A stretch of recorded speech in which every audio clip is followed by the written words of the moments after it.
আসসালামু আলাইকুম, সকলকে স্বাগত জানাই যারা আজকে আমাদের এই ভিডিওতে যুক্ত হয়েছেন। তো কুয়েতি নিরাপত্তা বাহিনী অভিযান পরিচালনা করেছে আহমদী পৌরসভা ও জাহারা পৌরসভাতে। সর্বশেষ তথ্য মতে জানা যায় রেকর্ড সংখ্যক প্রবাসী আটক হয়েছে এই চেকিং চলাকালীন সময়ে। ঠিক আছে, তো ভিডিওটি বেশি বেশি করে শেয়ার করে দিন, যারা নাকি অন্যান্য প্রবাসী ভাই বোনেরা যারা রয়েছেন তারা জানি এই নিউজটা জানতে পেরে তারা যেন সতর্ক হতে পারে, তারা যেন নিজেদেরকে সেফ দিয়ে চলতে পারে। তার জন্য এই ভিডিওটা বেশি বেশি আপনারা শেয়ার করে দিবেন। তো এখন আসি মেন যে প্রধান যে নিউজটা, সেই নিউজটার মধ্যে আসি। স্বরাষ্ট্র মন্ত্রণালয় জাহারা এবং আহমদী পৌরসভায় যে অভিযান পরিচালনা করেছে তা অনেকটা হঠাৎ করেই করে ফেলেছে, এটা হচ্ছে মেন বিষয়। হ্যাঁ, তারা বলেছে এমনটা করার উদ্দেশ্য ছিল যে কোনো অপরাধী যেন আগে থেকে টেন না পেয়ে যায় যে আমাদেরকে আজকে ধরতে আসছে, এরকম যেন কোনোভাবে টেন না পেয়ে সেই জায়গা যেন ত্যাগ না করতে পারে। এটাই ছিল মেন রিজন এই গোপনে গোপনে অভিযান চালানো। তো কুয়েতের মিনা আব্দুল্লাহ এলাকায় এই অভিযানের ফলাফল অনুযায়ী 45টি ট্রাফিক আইন লঙ্ঘনের মামলা দায়ের করা হয়েছে বলেও কিন্তু নিশ্চিত করা হয়েছে এবং বহু লঙ্ঘনকারীকেও গ্রেপ্তার করা হয়েছে। আর যাদের মধ্যে 19 জন হচ্ছে পরিচয়বিহীন ব্যক্তি, যাদের কোনো পরিচয় নেই। একজন হকার যিনি রাস্তায় মালামাল বিক্রি করছিলেন লাইসেন্সবিহীন ভাবে, অবৈধভাবে, তাকে যেমন ধরেছে।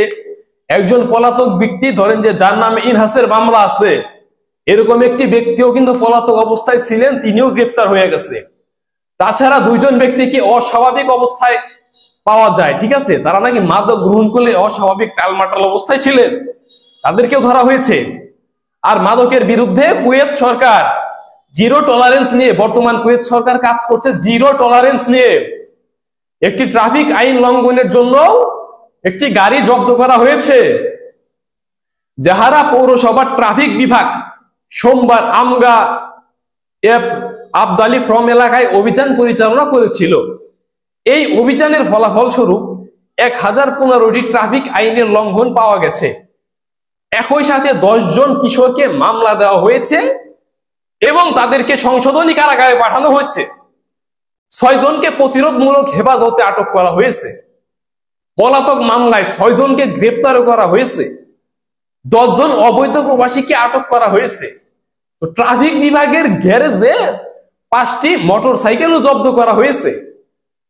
তাছাড়া কুয়েতের স্বরাষ্ট্রমন্ত্রী এও বলেছেন যে এইভাবে নির্ধারিত এলাকা টার্গেট করে অভিযান পরিচালনা হতেই থাকবে যতদিন পর্যন্ত হচ্ছে কুয়েতে অবৈধ প্রবাসী আছে, শ্রমহার লঙ্ঘনকারী, আকামা লঙ্ঘনকারী, মাদক ব্যবসায়ী, মাদকের ডিলার, মাদকের সেলার বা হোম ডেলিভারিতে যারা মাদক সেল দিয়ে থাকে তাদেরকে যে পর্যন্ত ঠিক না করতে পারে সে পর্যন্ত হচ্ছে এরকম কুয়েতে অভিযান চলতেই থাকবে।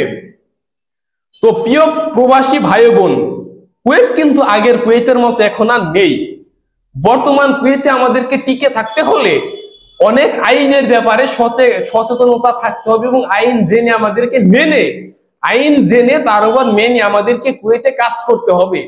ঠিক আছে, তো এই সিদ্ধান্তগুলো আশা করছি আপনারা সঠিক আইন কানুন মেনে প্রবাসে থাকবেন, কুয়েতে কাজ করবেন এবং বাংলাদেশে আপনার পরিবার পরিজনের কাছে টাকা পাঠাবেন। এই ছিল আজকের এই ভিডিও। তো প্রতিনিয়ত বিভিন্ন দেশের আপডেট পেতে আমাদের এই চ্যানেলটিকে সাবস্ক্রাইব করে দিন। আপনাকে অসংখ্য ধন্যবাদ।